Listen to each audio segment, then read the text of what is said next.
My name is Don Coyhis, and I'm a member of the Mohican Nation. I was born for the Turtle Clan on my mother's side, and my Indian name is Tantanka Wambly. That's how the elders taught me to introduce myself. That's who I am. And to be honored in our native culture, when you are honored, that's serious. That's a real privilege to be honored. And it's considered a sacred act.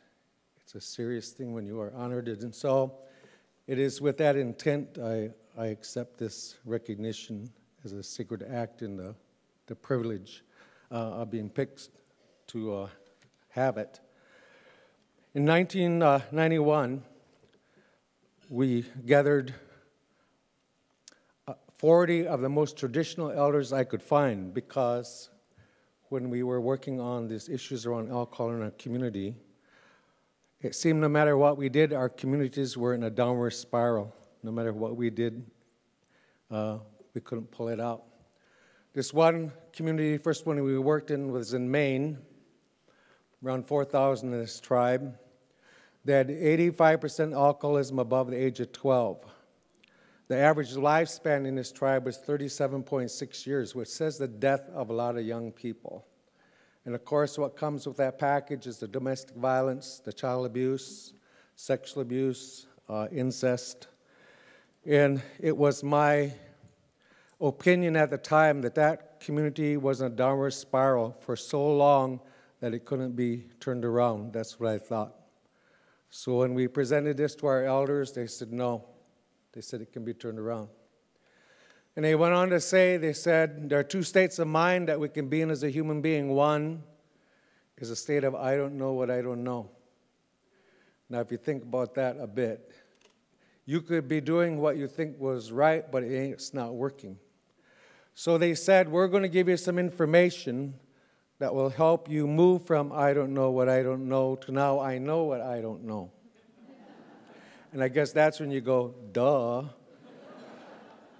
And so the next 4 days, they started telling us the things we didn't know. They started teaching us about natural law. And they started teaching us about the spiritual principles. And they started telling us about the prophecies.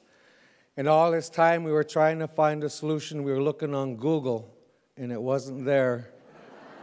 What we were looking for was right inside of our own elders. We just hadn't went to them. And so that was the beginning of the healing time in our communities.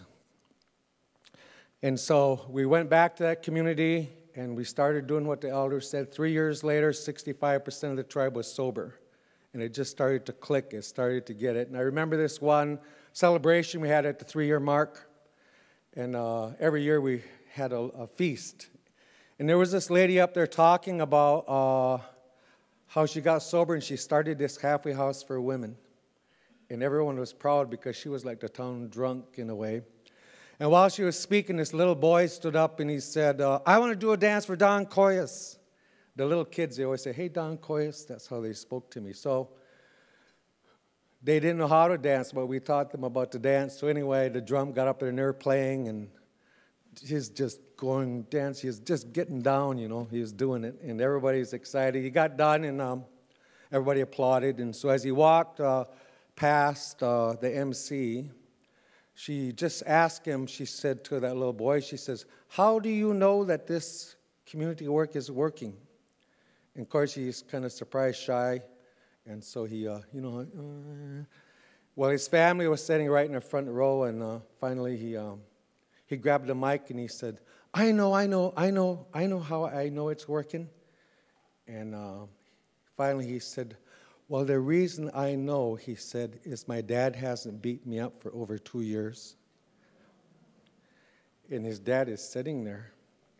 And that place got just silent. And finally, the dad stood up and he came running across the gymnasium. And that little boy, you know, he dropped the mic and he's running across the gymnasium. And they're grabbing one another, you know, and they're crying. And you know, the little boy, Dad, I love you. Son, I love you. I really love you too.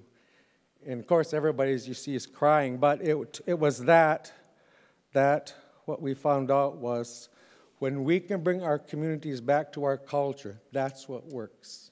Our culture is prevention. And that was the lesson, was we had to go for the culture. Because when we had it a long time ago, we weren't drinking then.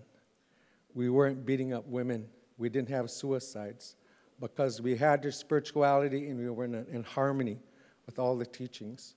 And so we've learned that it can go back, you see, in that way. Last May, we conducted a 7,000-mile journey across country to the boarding schools. Some of you may not be familiar, but the government implemented a system of boarding schools that they took the Native kids away.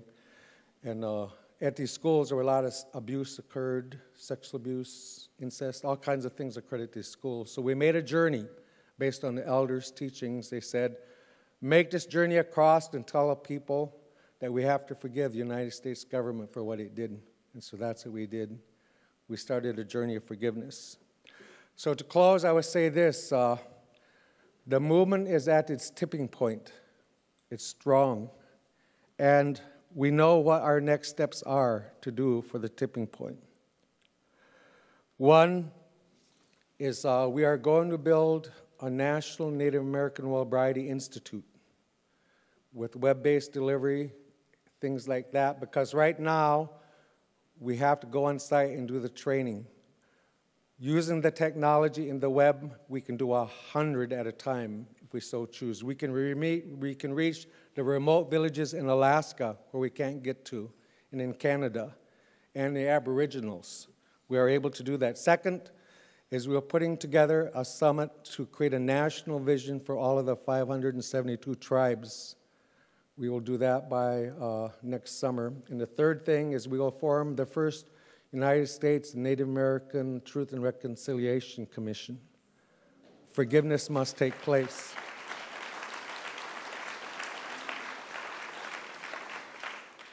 So what it's saying is this: we know what needs to be done next.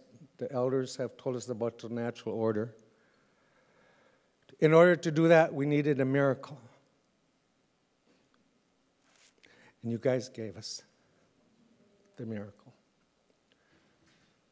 We have it now. We know what we will do.